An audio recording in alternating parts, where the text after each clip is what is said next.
আপনার থেকে 2টা টাকাও যদি কেউ অন্যায় ভাবে মেরে দেয়, আপনি সেই 2 টাকার বিনিময়ে কবুল হওয়া 2000 রাকাত নামাজ পাবেন কিয়ামতের মাঠে। কবুল হওয়া, যেটা 2000 না 2 লাখ রাকাত হইতে পারে, যতক্ষণ আপনি চান। আপনি বুঝতেছেন বিষয়টা? আল্লাহ বলবে তোর 2 টাকা মেরে দিছে তো, আজকে তুই নেকি নিবি। তখন আপনি নিয়ে ফেলবেন, ওর নামাজগুলো সব দিয়ে ফেলতে হবে। যতক্ষণ আপনি চাইবেন ততক্ষণ সে দিয়ে ফেলতে হবে।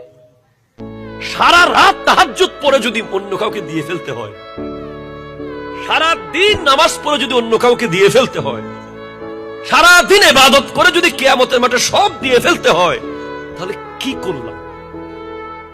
কি করলাম?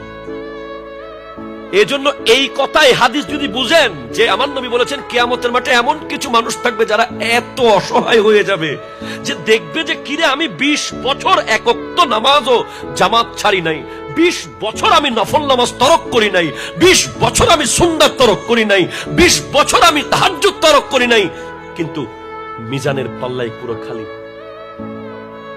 কিচ্ছু নাই। এখন সেখান থেকে রিটার্ন ব্যাক করে এসে আবার কি কিছু করার সুযোগ আছে? সেজন্য কারো জায়গা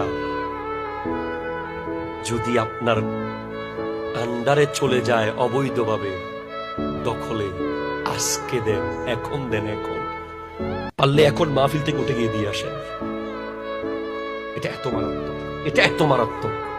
কারণ